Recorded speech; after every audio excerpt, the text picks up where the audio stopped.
1993 के मुंबई बम धमाकों में पहली फांसी होगी, लेकिन ये पहली फांसी विवादों में घिर चुकी है।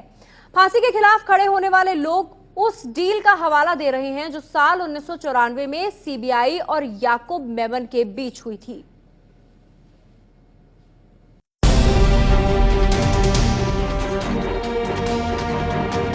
ये वो खत है जो याकूब मेमन ने भारत की सुप्रीम कोर्ट के प्रधान न्यायाधीश को लिखा।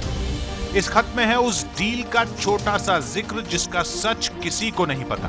खत में मुंबई बम धमाकों के गुनहगार याकूब मेमन ने आखिर क्या लिखा था, ये बताने से पहले आपको चंद तारीखें याद दिला देते हैं।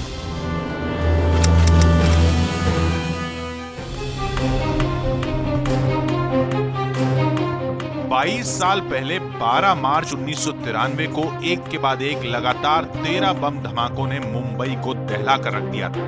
257 लोग मारे गए।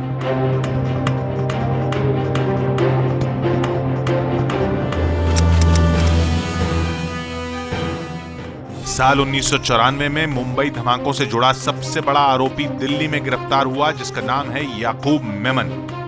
वो मुंबई बम धमाकों के मास्टरमाइंड टाइगर मेमन के साथ फरार हो गया था। 18 महीने बाद याकूब 1994 में नेपाल के रास्ते भारत आया था और नई दिल्ली रेलवे स्टेशन पर उसे गिरफ्तार कर लिया गया था।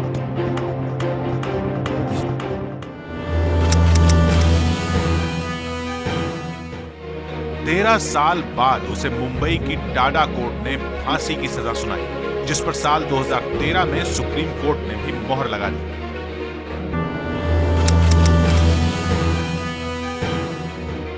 उसकी क्यूरेटिव याचिका भी खारिज हो गई और अब याकूब मेमन की फांसी की उल्टी गिनती भी शुरू हो चुकी है। मुंबई बम धमाकों से जुड़ी इन तारीखों के बीच एक डील का जिक्र बार बार सामने आता रहा है। दावा यह किया जाता रहा है कि याकूब मेमन को मुंबई धमाकों के गुनहगारों से पर्दा उठाना था और बदले में भारतीय सुरक्षा एजेंसियों को उसे फांसी से बचाना था।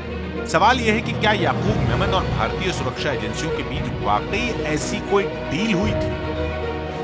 तो सुनिए याकूब ने सुप्रीम कोर्ट के जज को भेजे उस खत में क्या लिखा है। Yakub A.R. Memon, barrack number 10, Arthur road jail, Mumbai 400011, तारीख 28 जुलाई 1999। सेवा में प्रधान न्यायाधीश भारत, नई दिल्ली। माननीय, इस वक्त 28 जुलाई की रात सुबह के करीब 3 बजे हैं और मैं पिछले 5 सालों से इस रात को सो नहीं पाता हूँ। 5 साल पहले ठीक इसी वक्त मैंने भारत में कदम रखा था। मैं बहुत खुश था और तनाव मुक्त था, क्योंकि 18 महीने की मेहनत, धीरज और संघर्ष के बाद मैं ये कर पाया था। ये बहुत मुश्किल और जोखिम भरा काम था। मुझे 5 अगस्त 1994 को नई दिल्ली रेलवे स्टेशन से गिरफ्तार दिखाया गया और इसका न सिर्फ प्रचार हुआ बल्कि संसद में भी मेजें थपथपाई गई। ये एक बड़ा झूठ था। मैंने खुद को कानून के हवाले किया था। 16 साल पुरानी इस चिट्ठी में याकूब मेमन ने सुप्रीम कोर्ट के जज को लिखा है कि 12 मार्च 1993 के मुंबई बम धमाकों के बाद 28 जुलाई 1994 की आधी रात को उसने खुद को कानून के हवाले कर दिया था। लेकिन इसके एक हफ्ते बाद यानी कि 5 अगस्त को सीबीआई ने उसे गिरफ्तार करने का दावा किया और यह झूठ था। याकूब मेमन को फांसी दिए जाने का विरोध करने वाले दावा करते रहे हैं कि याकूब ने फांसी न दिए जाने के वादे के बाद ही खुद को कानून के हवाले किया था, जिसे निभाया नहीं गया। याकूब मेमन के साथ हुई उस कथित डील की दलीलें भी सुनिए। और याकूब मेमन पकड़ा नहीं गया था, ये बिल्कुल झूठ है। याकूब मेमन ने सीबीआई से बात करके दुबई के अंदर उन्होंने सेटल किया और वहां से सब बातचीत हो गई और वहां आया और यहाँ लाने के बाद दिल्ली में इन लोगों ने बता दिया कि इसको स्टेशन में पकड़ा, क्योंकि मुझे उस केस में पकड़ा गया था। मैं उस केस की पूरी चार्जशीट जानता हूँ और उसका कोई इसमें रोल नहीं है। अबू आजमी ही नहीं, मुंबई बम धमाकों के सबसे बड़े गुनहगार दाऊद इब्राहिम के करीबी छोटा शकील ने भी सवाल उठाया कि सरेंडर के बाद फांसी की सजा क्यों? मिसाल के तौर पे याकूब मेमन को देख लो, वो हाजिर हो गया पूरी फैमिली के साथ। उसके साथ तुम लोगों ने क्या किया? आपको डर लग रहा है कि आप एक बार आ जाए? हाजिर नहीं, डर की बात नहीं है। एक आदमी जब हाजिर हो रहा है फैमिली के साथ, जिसका कोई इन्वॉल्वमेंट नहीं है और वो खुद पूरी फैमिली को लेके इंडिया आ रहा है, और हाजिर हो गया, उसके साथ क्या किया आपने? उसको तो फांसी की सजा दे दी, एक बेगुनाह को। तो फिर वही सवाल उठता है कि क्या याकूब मेमन से ऐसा कोई वादा किया गया था कि उसे उसके गुनाहों की सजा नहीं मिलेगी, या कम से कम उसे मौत की सजा तो नहीं ही दी जाएगी? कि एक आदमी जिसके लिए सीबीआई वालों ने कहा कि इसने हमें, इस इंसान ने हमें जो मदद की है वो हमारी एजेंसियां इतने सालों में कुछ नहीं बता सकी जो इस आदमी ने हमको एक दिन में बताया। और इनके बारे में कि कहां से पकड़े गए, कैसे आप पकड़े गए, उसके लिए भी पुलिस वालों ने झूठा बनाया। ये प्री अरेंज था कि वो कैसे आएंगे, कहां पे आएंगे।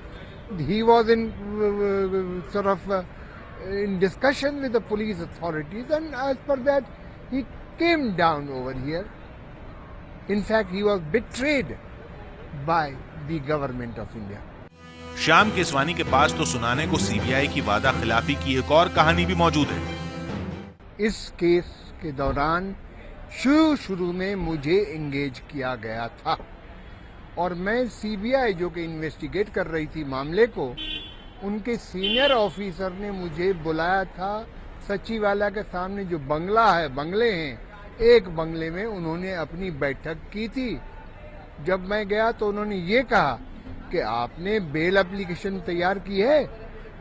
मैंने कहा बेल एप्लीकेशन पहले दिन पे मैं कैसे करूंगा? अरे साहब, आपको तो बेल तैयार करनी चाहिए, आप कल ही कल वहां पे बेल फाइल कर दो, हम अपोज नहीं करेंगे, क्योंकि इस शख्स ने जब पकड़ा गया है तो हमें वो मदद की है जो कि हमारी एजेंसीज पिछले 30-40 साल में नहीं कर पाई हैं, जो हमको इन्होंने हमको खबरें दी हैं। चलो ठीक है, तो मैं कल फाइल कर दूंगा।